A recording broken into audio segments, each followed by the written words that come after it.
নমস্কার দর্শক, আবির্ভাব নিউজে আপনাদের সকলকে স্বাগত। আমরা প্রত্যেক দিনের মতো আজকেও একটি বিশেষ এবং গুরুত্বপূর্ণ সংবাদ আপনাদের সামনে তুলে ধরব। দর্শক, কি শুনছি আমরা? বিজেপির বিধায়ক তিনি একেবারে বিজেপির বিরুদ্ধেই ক্ষোভ উগরে দিচ্ছেন। কখনো তিনি বলছেন যে এসআইআর এর নামে হিন্দুদের নাম বাদ দিচ্ছে, এটা একটা বিজেপি চক্রান্ত করছে, হিন্দুদের নাম বাদ দিয়ে বিজেপি চক্রান্ত করছে, এই ধরনের একেবারে অভিযোগ তিনি তুলে ধরছেন। তিনি আর কেউ নন, তিনি হচ্ছেন অসীম সরকার। বিজেপি একেবারে প্রথম সারির বিধায়ক বলা যেতে পারে। বিভিন্ন গানের ছড়া, বিভিন্ন গান দিয়ে তিনি কিন্তু বারবার তৃণমূল কংগ্রেসের বিরুদ্ধে মুখ খুলেছেন, তৃণমূল কংগ্রেসের বিরুদ্ধে বারবার তিনি তোপ দেখেছেন। সেই অসীম সরকার তিনি বলছেন তার নিজের দলের বিধায়কের বিরুদ্ধে নিয়োগ দুর্নীতির অভিযোগ তুলে সরব হচ্ছেন বিজেপি বিধায়ক। ভাবুন দর্শক, আমরা তো ভাবতেই পারছি না যে অসীম সরকারের মতন মানুষ তিনিও পাল্টি খেয়ে যাবেন। তিনি বলছেন যে অসীম সরকারকে আমরা বারবার দেখেছি যে বিভিন্ন সময় গান গেয়ে একেবারে ছড়া পড়ে তিনি তৃণমূলকে দিচ্ছেন। মুখ্যমন্ত্রী মমতা ব্যানার্জির একেবারে শাড়ি খুলে দিচ্ছেন। এই রকম পরিস্থিতি, এই অসীম সরকার যিনি বিজেপির বিধায়ক, তিনি কিনা তার নিজের দলের বিরুদ্ধে ক্ষোভ উগরে দিচ্ছেন। কি বলছে বেআইনি ভাবে কল্যাণীর এইমসে 30 জন অস্থায়ী কর্মী নিয়োগের অভিযোগ এনেছে অসীম বাবু। এই দুর্নীতির সঙ্গে হাসপাতাল কর্তৃপক্ষেরও যোগ রয়েছে বলে তার দাবি। দলের এক বিধায়কের বিরুদ্ধে নিয়োগ দুর্নীতির অভিযোগ তুললেন আর এক বিধায়ক। দুই বিধায়কই বিজেপি শিবিরে। মঙ্গলবার কল্যাণীর বিধায়ক অম্বিকা রায়ের বিরুদ্ধে প্রায় 1 কোটি টাকার দুর্নীতির অভিযোগ তুলে সরব হলেন হরিণঘাটার বিজেপি বিধায়ক অসীম সরকার। আর এই ঘটনাতেই বিজেপিকে নিশানা করছে রাজ্যের শাসক দল তৃণমূল। এবং যেখানে শিক্ষা নিয়ে একটা বিরাট দুর্নীতি, এবং সেই দুর্নীতির পাহাড় আমরা দেখেছি যে আপার বাড়িতে থেকে পাওয়া যাচ্ছে 50 কোটি টাকা, 100 কোটি টাকা। বিভিন্ন বাড়ি থেকে পাওয়া যাচ্ছে তৃণমূল কংগ্রেসের যারা নেতা নেত্রী, তাদের বাড়ি থেকে বিভিন্ন সময় টাকা পাওয়া যাচ্ছে। এবং সেই টাকা ইডি কি করছে না, মেশিন নিয়ে এসে গুনতে হচ্ছে সারা রাত ধরে। এত টাকার পাহাড় জমিয়ে ফেলেছিল তৃণমূল কংগ্রেস। এখন এই ঘটনাই যদি আবার বিজেপির ক্ষেত্রে ঘটে তখন কি হবে, সেই ঘটনাই কিন্তু তুলে ধরছেন অসীম সরকার। অসীম সরকার বলছেন যে এইমসে, কল্যাণীর যে এইমস, সেখানে 30 জনের যে নিয়োগ হয়েছে অস্থায়ী কর্মীর, সেই নিয়োগ পুরোটাই দুর্নীতিভাবে হয়েছে। বেআইনি ভাবে কল্যাণী এইমসে 30 জন অস্থায়ী কর্মী নিয়োগের অভিযোগ এনেছেন অসীম বাবু। এই দুর্নীতির সঙ্গে হাসপাতাল কর্তৃপক্ষেরও যোগ রয়েছে বলে তার দাবি। ইতিমধ্যে এই ঘটনার নিরপেক্ষ তদন্ত চেয়ে অভিযোগ জমা করেছেন তিনি। যদিও নিজের বিরুদ্ধে ওঠা যাবতীয় অভিযোগ অস্বীকার করেছেন অভিযুক্ত বিধায়ক অম্বিকা। অসীমের অভিযোগকে অবান্তর গাল গল্প বলেও দাবি করেছেন তিনি। হরিণঘাটের বিজেপি বিধায়কের দাবি, কল্যাণীর কেন্দ্রীয় হাসপাতালে মোট 84 জন অস্থায়ী কর্মী নিয়োগের কথা হয়েছিল। হাসপাতাল কর্তৃপক্ষ জানিয়েছিলেন সমগ্র নিয়োগ প্রক্রিয়া পরিচালনা করবে একটি বেসরকারি সংস্থা। স্থানীয়দের কাজ দেওয়ার দাবি নিয়ে আমি ওই সংস্থার সঙ্গে দেখা করি। সেখান থেকে জানতে পারি কল্যাণীর বিধায়ক অম্বিকার সুপারিশে 30 জনের নিয়োগ ইতিমধ্যে হয়ে গিয়েছে।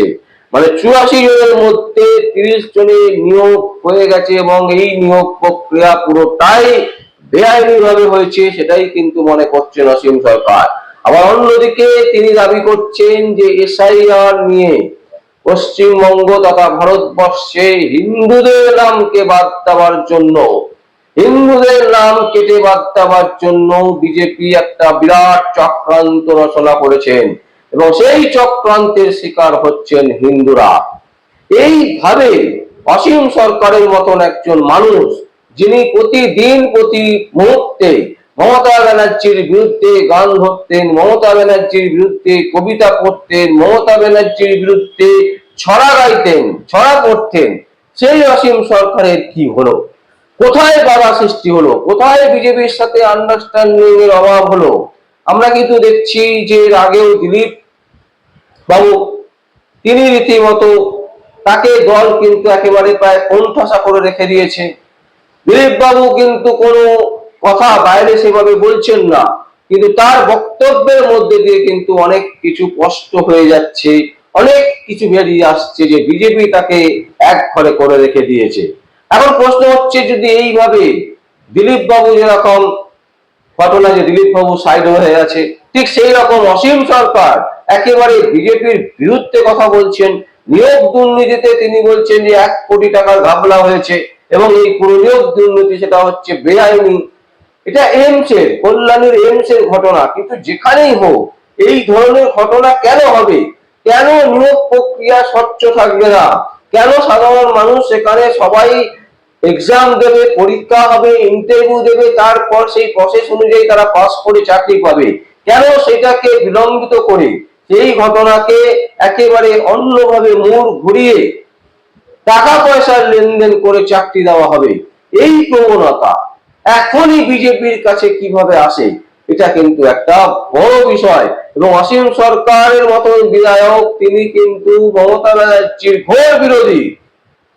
বারবার প্রতিদিন প্রতি মুহূর্তে তিনি মমতা ব্যানার্জির বিরুদ্ধে ছড়া কাটেন, মমতা ব্যানার্জির বিরুদ্ধে নানান রকমের কুমন্তব্য করেছেন, বক্তব্য রেখেছেন, গান করেছেন। সেই অসীম সরকার রীতিমতো বিজেপির বিরুদ্ধে চলে যাচ্ছেন। তার মানে বুঝতে হবে যে বিজেপি কোথাও একটা রাশ টানার যে দলীয় নেতাদেরকে রাশ টেনে রাখার যে বিষয়, সেই বিষয়টা কিন্তু পেরে উঠছে না। দিলীপ বাবু যেমন আগে পারেনি, তারপরে যখন সুকান্ত মজুমদার এসছেন তিনিও পারেননি, এখন যিনি আছেন পশ্চিমবঙ্গের সভাপতি শ্রমিক ভট্টাচার্য তিনিও কিন্তু রাশ ধরে রাখতে পারছেন না। অসীম সরকারদের মতন যদি এই রকম জাত বিজেপি করা মানুষ যদি পরিবর্তন হয়ে যায়, পরিবর্তনের দিকে চলে যায়, বিজেপি ছেড়ে দিয়ে যদি অন্য কোনো দলে প্রবেশ করে, তাহলে বিজেপি কিন্তু পশ্চিমবঙ্গে যে জায়গা তৈরি করার চেষ্টা করছিল সেই জায়গায় কোনো অবস্থাতেই পৌঁছতে পারবে না, পৌঁছানো সম্ভব হবে না।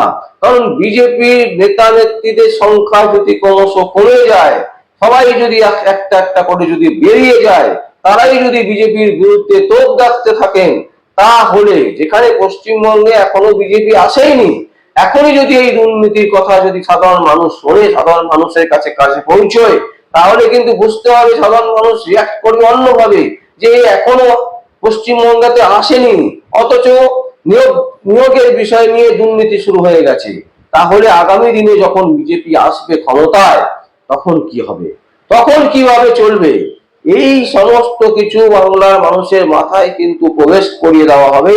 বিভিন্ন বিরোধী দলগুলো তারা কিন্তু এই জিনিস প্রচার করবেন, তারা কিন্তু এইভাবেই সাধারণ মানুষকে ন্যারেটিভ বোঝাবেন, এবং যার ফলে সাধারণ মানুষও কিন্তু ভুল বুঝে বিজেপির বিরুদ্ধে চলে যাবেন।